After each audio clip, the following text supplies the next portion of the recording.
Once he got a hold of it, he would just palm it. And while you were going back with him, he would take off. He had it perfectly timed. It's 89-84. There you go.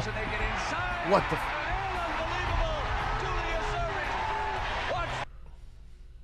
Are they gonna play it super slow motion? I guess. Is that what they're doing right now? Look at that one hand. Are you doing that, or are they doing it? They're doing that. Oh. Look at this. Up. Who's that in the middle?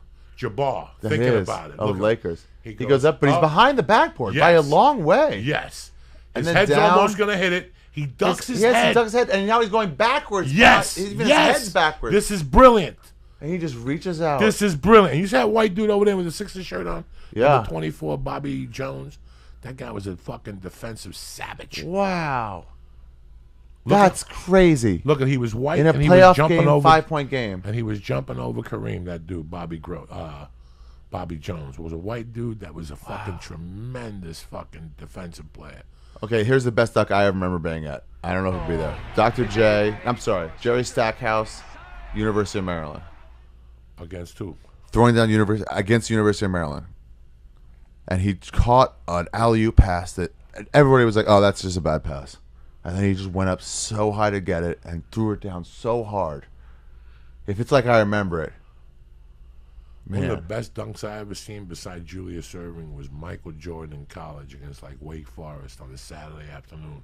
Yeah. When he called the clear one and he just went down and fucking annihilated that guard. I love dunks. I fucking love them. They're great. They're hacky. They make everybody go crazy. They're 100% percentage. Why are they hacky? Dunks? Yeah. No, they're not hacky. Well, was it 95 maybe, Ari, for Jerry Stackhouse? Yeah. It very well might have been. Is it just one dunk? No, not the whole game. No, I know. That's an hour and a half. Oh.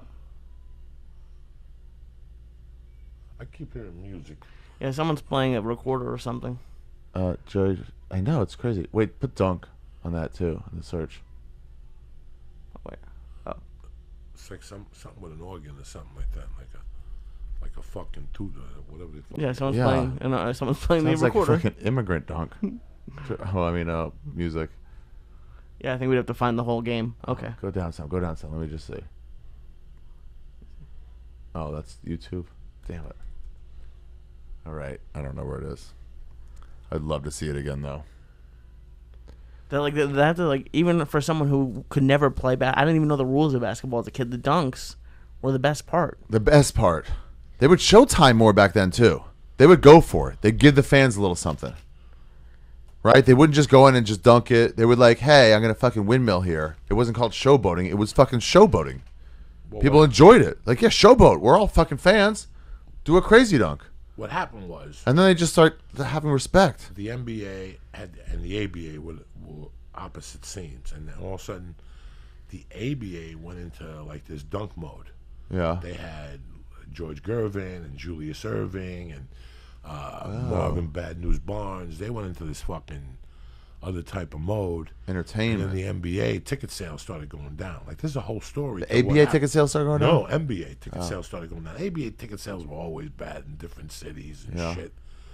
But they were talking about how at one point with the NBA, it got so chuck and jive, as they want to call it. It got too black. Yeah. Let's be honest with what the word was. It got too black and white sale. That's when you watch that Bird against Celtics. Remember a couple weeks ago they had that series, Celtics against the Lakers on ESPN. It was a whole week-long thing. That's why Larry Bird was so important, because the league was the sales were low. White people weren't going to games. Yeah. So that's why Larry Bird was so much. You guys were really young when Larry Bird came on the scene. It was like Bruce Lee. It was like Bruce Lee, guys.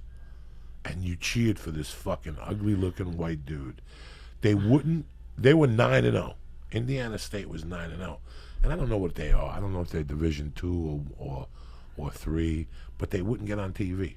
Yeah. And everybody kept talking about this white dude, 30 points a game, averaging 33 points a game, or 31 in college, leading the nation in scoring. Their team is 9-0. They wouldn't fucking show Indiana State. And finally, by the 11th game, they showed Indiana State, and Larry Bird put on a clinic in front of the country, and that was it after that. Every Sunday, we don't give a fuck if UCLA is playing USC. If ACC game, you know the ACC's a popular fucking Maryland, North Carolina. Maryland's gone. Yeah, that's always been my favorite. One of my favorite. That and the Big East. Yeah, those two. Are those great two ones. are for basketball. For college all basketball. about. Yeah, for sure. For sure. They were. It was just a fucking. So when Bird came up, it was such a big deal because he was going to put asses in seats again. You know, he went away from the dunk. He was popping 30 fucking footers. So he went back to the game. So that's why it was so important. And then they developed a rivalry with Larry Brown, with Magic Johnson. Did you guys watch Reggie Miller play? Because I love 3-pointers, but everyone who shoots them from whenever I'm watching seems to miss like 7 out of 10. So it gets annoying because they keep missing them. But Reggie Miller, he's the best. Look at his lifetime stats. He was fire. He would if he got an inch, he was the Steph Curry. There was a game against the Knicks where he hit a 3. The game was over. Then he hit a 3, stole the inbounds pass. I think went for 2, and then the next inbound pass he stole again and just backed up and hit a 3. It was like 8 points in 15 seconds, and then the game just changed. It was over. It was done the other way. Look up that. You remember that? When Reggie Miller was the only thing keeping the Knicks out of the playoffs. Yeah, he was a Knick Miller, and fucking Spike Lee. And throwing in Spike Lee's face. Who chokes now, motherfucker? And Spike Lee used to say shit to him, and he used to say shit back. 3-point field goal percentage, 40%, 39.5%. Yeah, Spike Lee would jump back in his face. You know who I am. You know what I can do to you. That was his guy when I was coming up.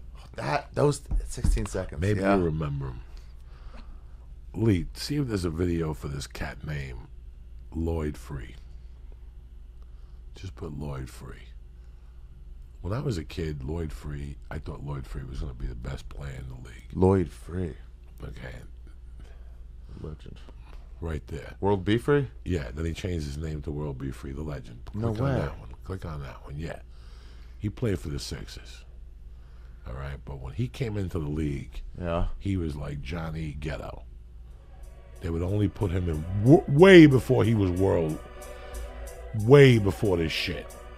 When he came into the Sixers, they said he could shoot the ball. Him and Andrew Tony. Balding that way. That's great. Him and Andrew Tony could shoot the ball in the dark. Watch these shots. Look how he was built to boot. Strong.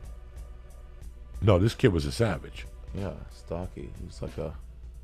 But when he was with the Sixers with Julius Erving, that one season when they'd be down 13 points going into the half, and he was the sixth man. What a nice... Yeah.